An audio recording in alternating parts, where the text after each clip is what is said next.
Hey everybody, welcome to Lady Overlander Radio. Tonight we're speaking with Matt Caldwell and Don Cox of Tread Lightly. Stay tuned. Grab your favorite drink, whether it's a coffee, cocktail, or tea, and get ready. It's Ladies' Night on Lady Overlander Radio.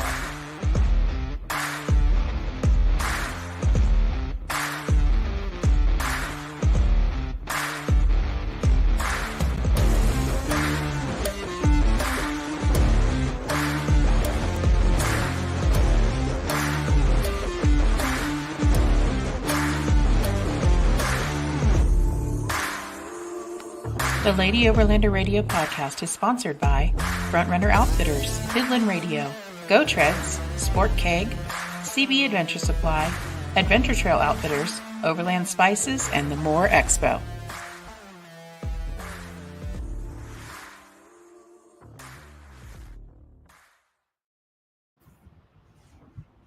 Hey Arla, hey girl, hey. Hey girl, hey. Where you at? What you doing? I am in Thermopolis, Wyoming right now. Pretty awesome. It's finally warm. Yeah. Spent the last couple days in Idaho and that was a little chilly still. But yeah. Working our way up north and we're going to go to Tin Sleep and then meet up with Bill and Deb from Cottywampel Overland and travel around with them a little bit. Then I'm going to break off from them and head out to Expo Pacific Northwest. I got roped into doing some more classes there. So nice. Good times. Awesome. You? What are you doing? It's hot here. Like 88. And it stormed really bad here. And everybody knows how much I love storms. Oh, yeah. Any tornadoes? It was the creepiest wall cloud I've ever seen in my life today. Ooh, no, thank you. Lots of wind. Hail, of course, So looking out the window at my Jeep going, please don't get bigger than that. Please don't get bigger than that. Yeah. That hail at Expo West was pretty interesting as well. Yeah, that lasted forever. It was the longest hailstorm I've ever been in. Luckily, it was tiny, but it took forever. all I kept thinking was, all these rigs are going to get destroyed. But looking around, all these rigs are like, oh gosh. Mm-hmm. Yeah, for sure. Yeah. So our schedule. We'll be at Pacific Northwest, or I will be, and then we'll be doing our ladies camping retreat in September. Just a little kind of get together thing for Lady Overlander Radio fans. And then also in September, we'll be doing the Teton Overland show. And then we'll have our normal stuff, Big Iron, Overland Rally, and Rendezvous in the Ozarks, that kind of fun stuff. So come say hi to us at any of those events. We'll also try to be doing a few Tread Lightly cleanups if we can get coordinated with that. So you can come say hi to us there. We did one out in Cinder Hills right before Expo West, which was pretty awesome. It was a pretty good turnout there. So if you find any events in your local area, be sure to go out and help clean up because it's desperately needed. I can tell you that. So with that being said, I'm going to go ahead and introduce Matt Caldwell, who is the CEO of Tread Lightly, and let him give a little background on himself and on Tread Lightly, the organization. Thanks so much for having me. I appreciate you guys having us on and excited to be able to share a little bit more about Tread Lightly and what we've got going all over the country. So, just real quick about Tread Lightly. A lot of people don't know Tread Lightly was actually started by the Forest Service. We're celebrating 33 years this year. So it's been going for quite a while. We were broken off into a nonprofit, which we still operate on now. And we have three main focus areas. One is, stewardship and taking care of the land that we get to enjoy and adventure on. Two is education, teaching people how to enjoy the land that we're adventuring on. And then, doing outreach and communication to share all of the positive things that, our community does to take care of public land. So excited to be on tonight and just share a little bit more about what we have going. Awesome. Very nice. And Don Cox is from Florida.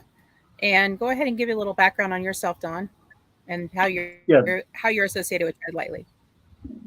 Yeah, thank you for having us on tonight. It is really exciting to be able to reach out to this many people at once and get the message out there. I got involved with Tread Lightly in 2020 when the Jeep Badge of Honors program named the Tread Lightly four-wheel driveway trail in the Ocala National Forest a Badge of Honor trail. At the time, I just barely knew anything about the Tread Lightly organization, so it was definitely an education for me to learn about them and find out more. And once I started getting into it, I just kept going and didn't stop. And in late 2020, I took a phone call with Matt, and I told him, I said, I don't want to, make a splash in Florida with Tread Lightly. I want to go off like a bomb. And I believe we achieved that because there was no message out there as far as responsible behavior in Florida at the time. So we've made some great progress here in Florida, and I think it's something to be really proud of. So that's my story for the moment. So. Yeah, I grew up in Marion County and then in Citrus County, so I understand, the guys going out on the weekends and drinking and wheeling and all that stuff, and then you probably look there on Monday morning and there's a huge mess that's left over, trash and campfires, random things. And like we talked about before we went live, a lot of people use these national forests and public lands as dumping grounds. They don't feel like taking their trash to the actual dump site or landfill, and they just take it out in the woods and leave it there. It's pretty messed up. Yeah. Yep. So, how bad was the Ocala National Forest when you got involved with that? Because like I told you earlier, when I was a kid, we didn't really go there. It's really, from what I hear from the stories of the folks that have been around a lot longer than I have, it was really bad, and it has gotten a lot better. And over the last couple of years, we've made some real progress in getting some areas cleaned up and more enjoyable for recreationists to use the forest. So it's definitely an ongoing process, and we're getting there. So we just need to keep moving and keep getting the word out that we're out there doing some good work. Yeah. Well, you guys are doing great work, and you were named the 2021 Tread Lightly Ambassador of the Year, correct? Yes, that's correct. And a big part of that, I contribute to the community itself. They came out in support of me when I started spreading the message, and a lot of people have jumped on the bandwagon and has contributed to getting the message out there as well. So I can't take all the credit for that, but I definitely was very honored to have that Ambassador of the Year award put on me in 2021. And that came a lot from going out into the shows and reaching out to people through the big events that we do here in Florida. Yeah, and I think people probably pretty surprised to find out just how many different types of public lands there are in Florida, because I don't know, like, it's not something I ever really thought about when I was younger growing up there. Like, I knew that there was the Osceola National Forest and the Ocala National Forest, and that was about it. But there's, National Park, there's different water management areas, wildlife management areas, state parks, state forests. There's all kinds of different public lands for people to go and recreate and have a good time on there. And, I know that that's pretty standard across most states, but it was just surprising to me to realize how many opportunities there were to go out and camp and enjoy the outdoors and stuff there that I didn't realize when I was younger. Yeah, the development in Florida, as most people know, has just been a boom the last 3 years, and it is amazing how much area is protected still in Florida and can never be developed. There is a lot of land in Florida, and most of it is accessible one way or another, either through hiking or biking or actually off-road type vehicles can access these areas. So I do, going with the off-roading part and the popularity of overlanding. Let's, Matt, I would like to get your take on how you think this boom in overlanding has affected our public lands. Do you think it's had a good effect or a bad effect overall? Well, I would say it's both. I'm going to take the easy way out and say both. I think it's great. Okay. I think that it's great that so many people have gone to the outdoors as a way to adventure and escape. That's why I do it. It's why I love to go off road. So I think that piece is great, and I think with the challenges of the last 3 years, that opportunity to clear your mind by getting outdoors is really great. I think what it's done though is it's obviously put a huge stress on our public lands and on our public land managers. Yeah. It really doesn't matter where it is. We do work all over the country and we hear it everywhere. I was on a call today and we were talking about particularly power sports in Arizona and UTVs. UTV registrations in Arizona since 2020 have jumped by 80%. Oh, wow. So yeah, again, it's great that more people are getting outside. But obviously that type of jump puts a lot of stress on the areas that we love to enjoy. Oh yeah. That's wow. I'm kind of with where you are, where I'm really, really glad to see more people getting out and using the public lands and recreating and doing all of these outdoor activities. And I think COVID was a big push for that because people could go out and social distance and do their thing. But at the same time, I do worry how much of that affects, because I know, like, just with the state parks in Florida, because I was a volunteer there before, just with the state parks, I know how understaffed they are. So I can only imagine on a federal level, the different public lands and how widespread they are, that, they're probably pretty understaffed and underfunded as well. And yeah, really good point. The number is somewhere in the 20 to 30% is the number that we hear in terms of under-resourced, and that's headcount. So that's approved positions that aren't filled. So then there's the funding piece on top of it, in addition to the people. So, both of those things make the task for the land managers really easy. Really difficult. And then, like something like travel management, we all talk about travel management and our motor vehicle use maps. Those weren't designed to see an 80% increase. No. So, there's a lot of things that have had to happen on the fly, and sometimes those aren't necessarily favorable for us if we're hoping to have access. But really important. I think that is a key role that Tread Lightly plays, is to step in and be that resource and fill that gap. Where our land managers know that they're under-resourced. Yeah, absolutely. So in what ways specifically is Tread Lightly able to help those different forests and public lands? Yeah, great question. So, I think a lot of people know Tread Lightly, like you said, is, cleanup efforts, and those are awesome and they're great and they're much needed for all of the reasons that you said. What we found is there's kind of that next level need, which is right now not really being serviced by many people. There's a lot of groups that organize a cleanup. A club might organize a cleanup. We've got, several groups specifically out here in the West that's what they do and they focus on. And we support those groups a lot of time. We provide them with funding. We get dumpsters delivered for them so that they can fill those. But that next level work, stuff like fencing work, remediation work, signage work, that's been a gap. And it's really where in the last 2 years, we've kind of stepped up and stepped into that role.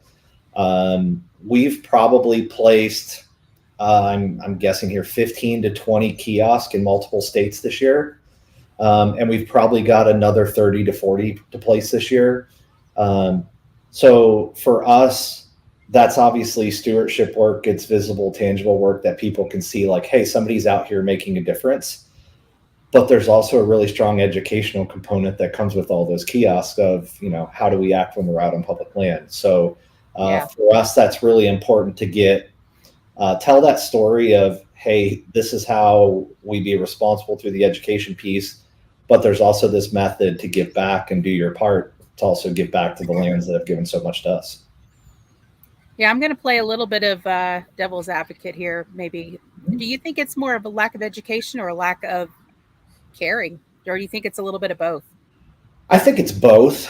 And I think I sit at meetings all the time, and we do this and point fingers at where the issue is. It could be everything from our dealer base that have been super busy the last 2 years, and they just want somebody to sign a dotted line and you toss them the key. To people that never grew up in the outdoors or venturing outside. They've been forced to because of the last 2 or 3 years.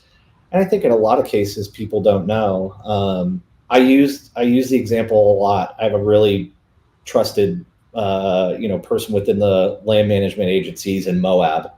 Mhm. And I asked him one day, I said, so what is it? Like, who's the issue, or what's the issue? And I had an idea, I'm like, I think he's going to go down this route. And he said, Matt, if I'm honest with you, it's 1% of everybody. And he said, I'm not just talking about motorized recreation. I'm talking about every form of recreation, from mountain bikes to climbers to overlanders to power sports people. There's a portion of every group that causes the impacts that we see. So in some cases, we've got to lead by example and just share that information with them that they might not know. And in other cases, we've got to really almost come alongside them and say, like, hey, do you even understand, like, something as simple as driving off trail, driving around obstacles? Yeah. It's amazing to me. Somebody has a very expensive rig that's very capable of driving over something, and we want to drive around it. We've all seen it. So just being able to talk to people and say, hey, have you thought about this? And I think a lot of times we find when you share that information and you share it in the right way, people are like, I had no idea, I didn't know, or I'm new to this. So one of the best examples I can give, UTV impacts in Sedona have been substantial in the last 2 years. We have a group that works very hard there on multiple impacts, and Arizona Game and Fish came up with a 5-minute video, educational video that talked about everything from safety to staying on trail. It's a great piece. We started showing that at all the rental outfitters. Since we started showing that, we've had anywhere from a 50 to 75% reduction in incidents with UTV rental. Really? That's pretty impressive. Yeah, it's a substantial number. And I mean, again, to get somebody to watch a 4-minute video, the one outfitter, I love it. He waits till they strap in, and then he sticks the tablet in front of them so they can't go away. He makes them watch it. But I mean, those are really, really great things. And those are easy to do. And that's a cooperative effort between Game and Fish and Tread Lightly and the rental outfitters. There's some solutions out there that we can definitely work on. Well, yeah, I think that we all have a role to play. Even the people that do, take people out on tours commercially and everything. Everybody has a role to play in that, and everybody can definitely make a difference. I find it interesting that a 5-minute video, that's pretty awesome, because I know that Utah recently, I think last year, made it to where you have to do a mandatory little training video before you can go out and wheel or with ATVs or OHVs or anything. So I'm wondering do you think Arizona is going to follow suit with that, or have you heard anything about that? Yeah, so we were involved in the Utah piece. We actually helped create a fair amount of the content for the Utah piece. It's probably, the Utah piece is a 20-25 minute, course. There's some video, there's, quizzes and questions in it, and you get your certificate at the end. It's a once in a lifetime course. So, I mean, for the 20 minutes that it takes, I think it's well worthwhile.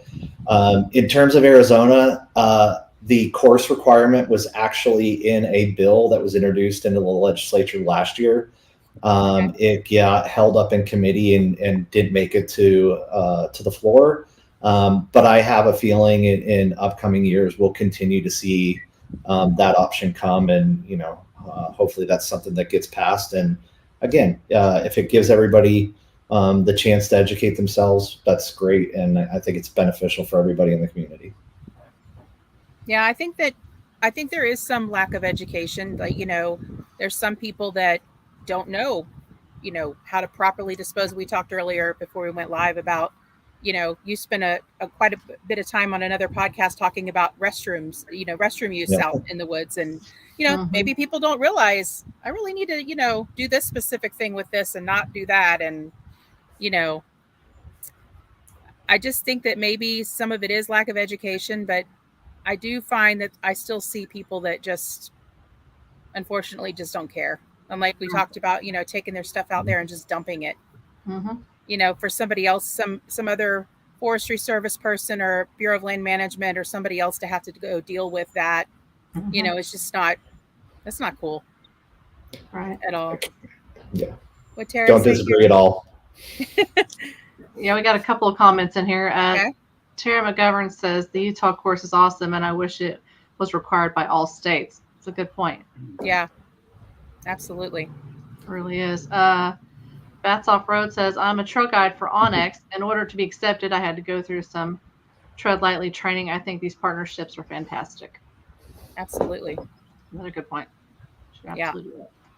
So let's talk about training.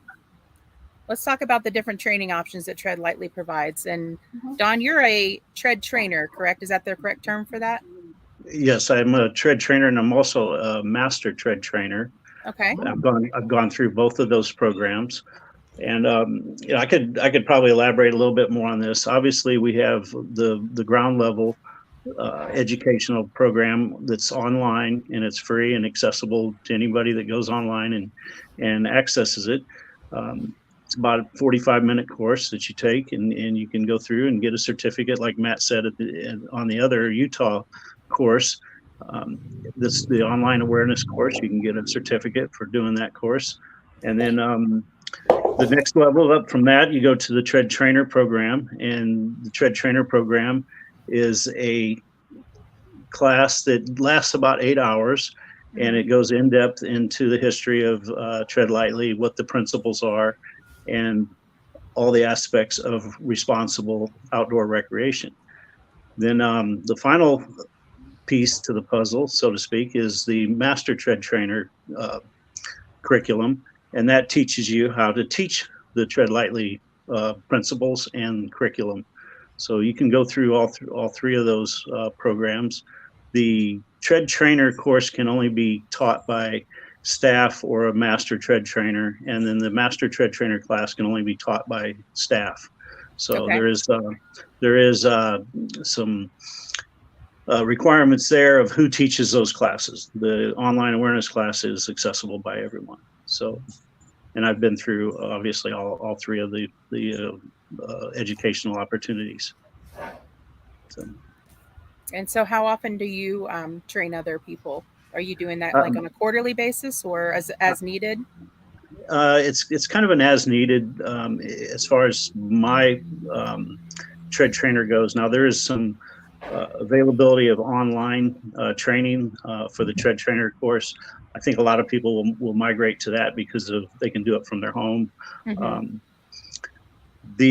I've done one since I've been a master tread trainer. I was certified late in 2021 as a master tread trainer, and I did one class last year. I've got some interest in doing a class this year. I've yet to schedule it, but I'm looking forward to getting that on the schedule soon. It'll probably be sometime later this year, around September or October, for the Central Florida area. If anybody wants to come to a live tread trainer class. Awesome. That's great information. So Matt, tell us a little bit about the Tread Trainer program overall and how effective that's been. Yeah, the Tread Trainer program, it's interesting that it was originally funded by the grant that we had from the Federal Highway Administration. And that's, OHV and off-road vehicle use, as part of the fuel tax. There's a portion of the fuel tax that's associated with that. And some of that funding comes back and goes back to, our off-road use. So, we've actually been in a place where we haven't had that funding though now for almost 2 years. So the whole master or tread trainer and master tread trainer program, Tread Lightly, has just been funding on our own. So that's been a little bit challenging, but like Don just said, the one thing that it did open us up for is in the past, a requirement was that they were always in person. Now, where we don't have that grant, it has opened up the ability to do online training, which is a lot more flexible, and we can get different people involved. I think the other piece that's really important is we've started to see a lot of interest from our industry partners in doing tread training with their staffs internally. And I think when we can get into a company and kind of start to change the culture and ingrain tread lightly and tread principles into the culture, that's really important. Rivian's a great example. We have multiple master tread trainers now within Rivian, and they have been able then to do tread training with people within their organization. The other thing that we've been doing is some very targeted trainings. We've had several of our industry partners come to us and say, can you do a training on this or on this? One of the biggest requests we've had lately for our internal corporate partners is training on social media and kind of PR aspects. So we've created a course that's called Tread Lightly with Your Content. And we actually will go back into the social media channels for that partner and start to identify, hey, here's some things that are potential issues, maybe a PR issue or something that might end up getting called out. And in a lot of cases, it just allows us to educate their team, whether that's their internal marketing team, or in sometimes it's a external, ad agency. We've been able to be in front of those. We have one corporate partner where we've probably trained close to 75 people on their marketing team. So I think all of this is, again, it's really important. The tread principles are, they're not rocket science, but they make sense. I've had somebody ask me recently, are you going to do the tread principles because of the change to EV? Well, no, that's the great thing about them. They all still work. It doesn't really matter what vehicle you're in. I think, all of this is, the training piece is important. Don's one that's doing, we've got some other tread trainers that are doing trainings across the country. We have multiple organizations that are plugging it into things that they are doing. Danielle from our team, she tries to do a tread trainer, a master tread trainer about once a quarter. Mm-hmm. And we kind of keep a list going of what are requests and how are those building up. And then, we try to get a course knocked out. Yeah. And I know we talked at Expo West about doing a Lady of Orlando Radio's ladies tread trainer mm-hmm. course that we're working on. So we'll put out more information about that once we have that kind of solidified.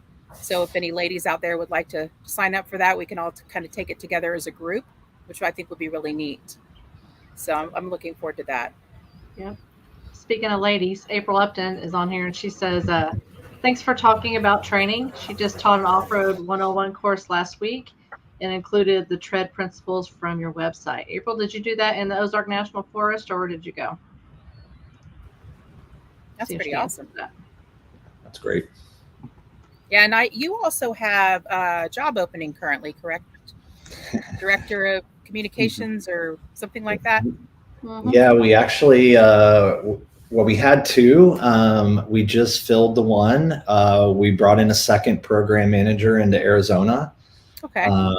That's been really great. We've continued to try to grow what's going on here in Arizona.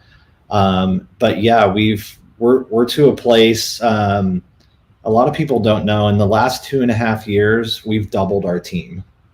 When I started in October of 2020, I was full-time employee number 8, and we're working on number 15 right now. So the last 2.5 years have been really great. But yeah, we're looking for a director of marketing and communications to kind of lead our marketing and communications efforts. I would say probably one of the biggest learnings for me in the last 2.5 years is our work doesn't end when we finish a project. There's way too many people in the public, whether they're part of our community or not, that don't know about the positive work that the community's doing. And, we really need to continue to tell the story, whether it's Tread Lightly or it's other groups. It could be individual clubs, or it could be individuals like Don that just seriously, Don called me and said, I'm going to make a really big splash in Florida. So we need this person to come on board and really start to drive our strategy of how do we get as many people as possible aware of what we're doing.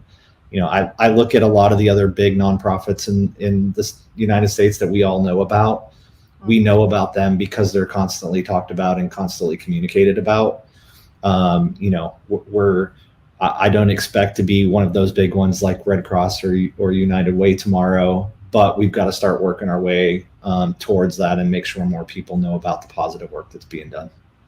Yeah, and I think that having the appropriate staff in place is definitely a big key factor for that. So that's pretty great that you're able to expand and bring on more full-time staff.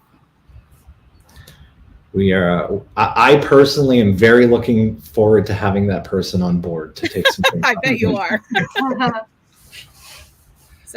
So let's talk about the Cinder Hills OHV cleanup. We participated in that, and we did a little bit of trash cleanup like you talked about, but we also did, some people did signage.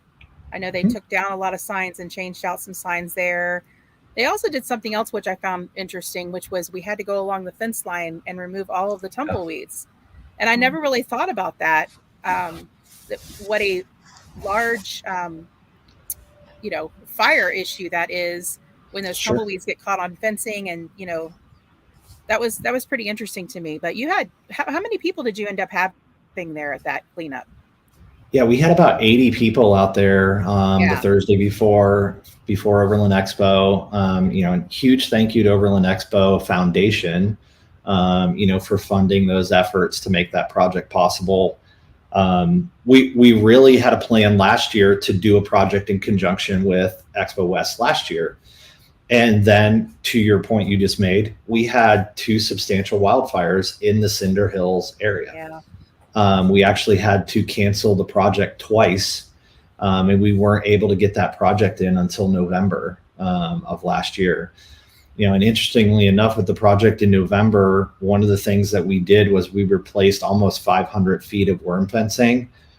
And, it was pretty wild to walk into the forest, and we're with the Forest Service, and they're like, 4 months ago, there was a fence here. And other than the large nails that had been into the corner post, you couldn't see that there had been a fence there. It was completely gone. So, that's a great example of a little bit different type of work, that we're able to do. The Forest Service allows us to do. And they told us that's something that, was a huge load off of them.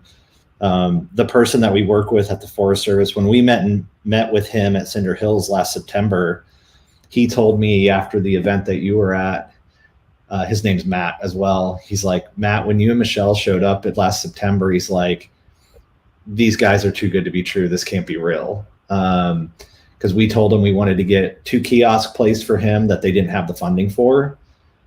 So we actually went and wrote a grant to the Yamaha Outdoor Access Initiative, got the funding for those. Then at the project that you were at, we actually installed the 2 new kiosks, replaced signage on those and another kiosk. We picked up almost a ton of trash out of Cinder Hills. And then again, like you said, the tumbleweeds, you don't think about it until you think about that area. I drove through that area twice last year when it was on fire. And that's a pretty substantial danger. And that was actually a request that was made by the neighbors. There's a neighborhood right next to Cinder Hills, which is that's a whole nother story. The project in November, I had a lady that had called me earlier last year, and she said, hey, I hear about the work that you guys are doing in Sedona. Do you ever think you're going to make it up to Cinder Hills? And I said, well, actually, we've tried twice. The fire has caused some issues, but we plan to be up there.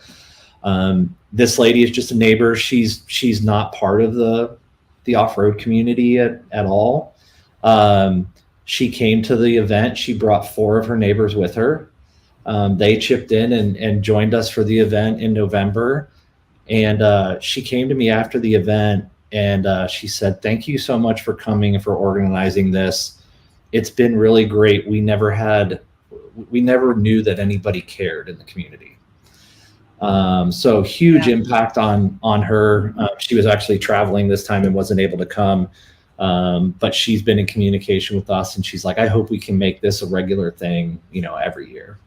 But just a great, impact in the community. It was great to have, a couple of our other partners there that are close, and have their businesses in that community. We had another partner there. We actually had one of our partners from Ford that was with us. And she was blown away that you guys got 80 people out here. Some people should have been setting up their booths. Some people could have been hanging out with friends that they hadn't seen in a while. And you've got people out here, giving back to public lands. So really awesome experience on a ton of different levels. Yeah, you had Casey Highlights was out there. Was it Canyon Coolers or Canyon Coolers? Yep. Yeah. So yeah, the head of KC was there, and that was fantastic, seeing everybody come together, and they gave out little swag bags for everybody, which was really nice. I got one of those nice retro hats. I'm loving that thing. But yeah, it was pretty awesome. I was really happy to see the turnout, and it made me want to look up more opportunities to go out and do more, because I feel like when you see that other people care, sometimes it prompts you to care a little more, like every time we go camping, we leave with an extra bag or two of trash from the campsite, but it's nice to see groups of people come together like that and really make a big impact in an area. Completely agree. And so there's 3 more opportunities. There'll be a project in conjunction with the 3 remaining expos. Mm-hmm. We're working on details for those. It sounds like the Pacific Northwest one will probably be the Monday after the show. Okay. And then, we're working on an opportunity for Colorado and for Virginia. It's again, great opportunity to just for the community, to come together, the Overland community, and show those communities where we have those events, like the positive things that we can do and the positive impact that we can have. Well, yeah, especially the people that live right around the entrances to the public lands, they see all the bad. So it's nice to see, have that representation to see the good that people can do as well. Mm-hmm. Absolutely.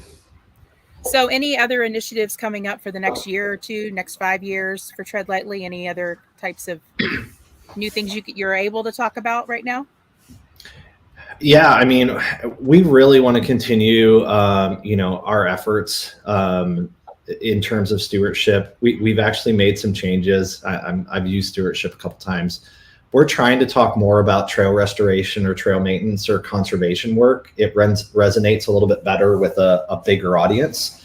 Mm-hmm. What we've seen is if people haven't maybe grown up in this world or lived in this community, you say the word stewardship to them and they're like, "I don't get that. I don't know what that means." So, we've changed our vernacular a little bit.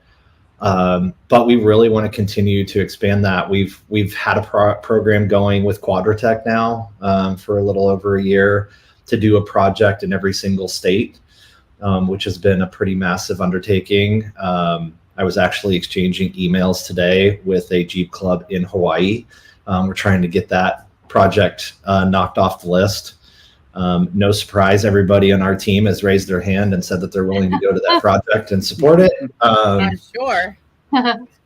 But we really want to continue to expand that. Our big thing, I think the thing that's allowed us to expand, when I came on board, all of us were in our office in Utah, which is great. And it's amazing. And Utah's great and amazing, but we really needed to be out in the field and growing relationships with land managers, seeing and identifying issues on our own, and really even starting to come up with solutions with those before we ever got the land managers involved. Mm-hmm. So we now have program managers in South Carolina, Pennsylvania, Arizona, Utah, Wyoming, Nevada, and California. Wow. So the long-term plans are to continue to make some pretty strategic placements with those program manager positions. If I remember correctly, the plan calls for 12 program managers across the country. The next stage of that is to introduce a partner for that program manager, where we'll have a program manager that's kind of the interface person with the land managers. And then we'd have a stewardship manager that works directly with that person, and they're kind of the boots on the ground person that's getting the work done and coordinating the actual project work. And those two would be a team, working over a specific area. So that's a tall order. That takes a lot to make that happen, from finding the right people and finding the funding. But that's where we're hoping to head and continue to grow the organization and grow the positive impact that we're able to have. People like Don, we've got some incredible ambassadors that make that possible too.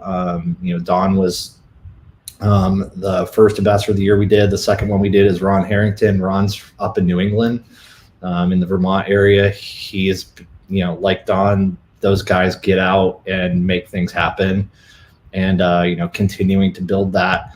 The 120 projects that we did, approximately 120 projects that we did last year, we had 2,200 volunteers that showed up for those projects. So we couldn't do it without those people, and we hope that pool of volunteers continues to grow, and we can continue to provide opportunities for them.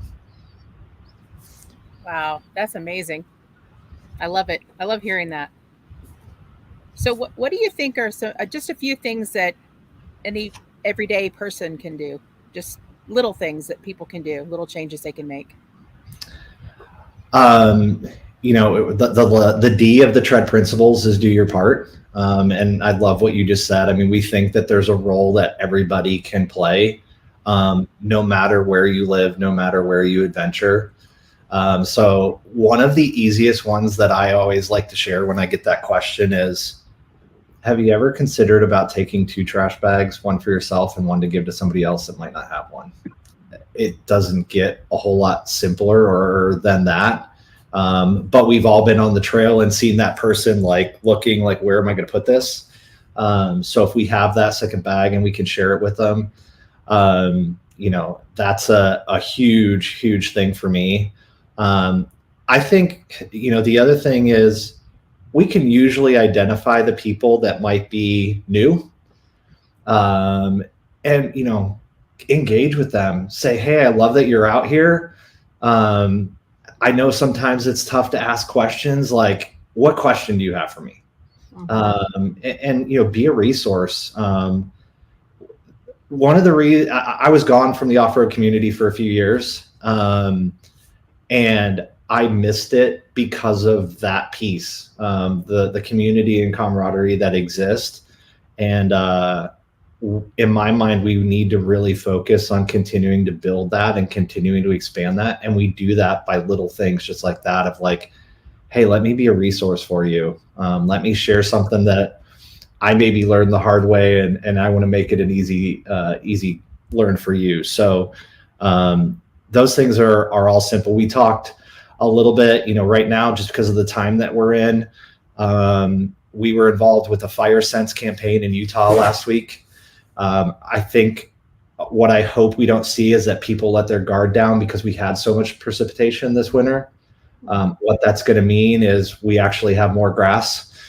So later in the year, the fire danger is going to increase as we have the dryness of summer. So, everybody can be really smart, do their part, make sure they're extinguishing their fires appropriately, make sure they're not parking in tall grass. Look at the amount of land that we've lost because of wildfires in the last few years. We want to make sure we're doing our part to make sure we don't add to that.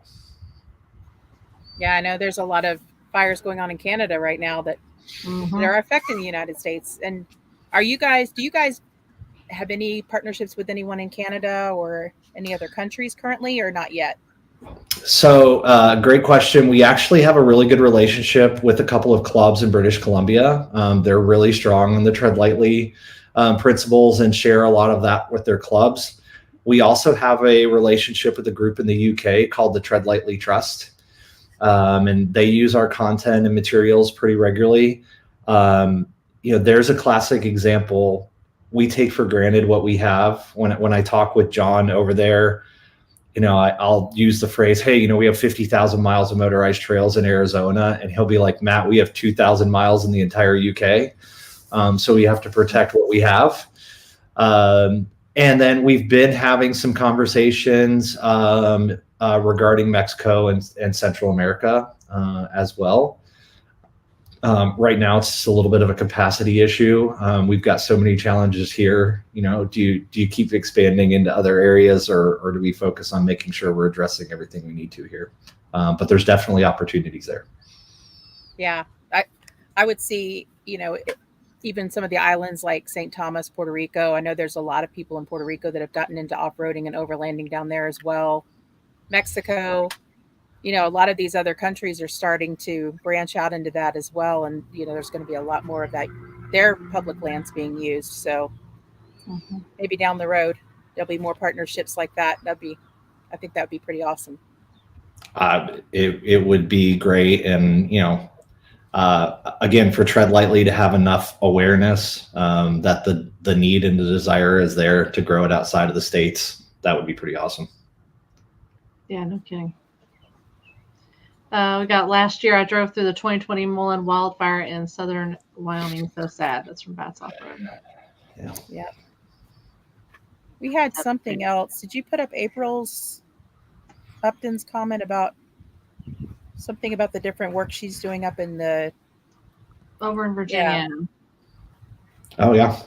Roush Creek and Anthracite. Yep. Awesome. Yeah, we actually we just did a project in the Washington Jefferson. One of our program manager that's Region 9 handles Region 9 of the Forest Service, Scott Ammerman. He's Pennsylvania based, so he's been doing some work up there. I'm actually headed to Land Between the Lakes tomorrow to do a project there. We've been having some discussions with the Daniel Boone National Forest, the Allegheny in Pennsylvania. There was definitely a concerted effort 2.5 years ago to stretch eastward, and having those program managers and our 2 ambassadors of the year on the East Coast has been a huge part of that.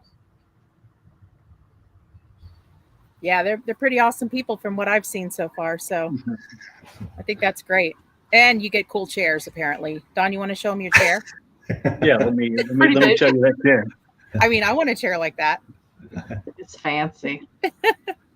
It just hugs every curve. Look at that thing. That is awesome. Sit all day in that, dude. A gaming chair, like. That's like a race car chair, yeah. It's a chair from Corbeau, which is a Utah-based company that does seats from everything from Jeeps to road racing cars, and a great partner of ours.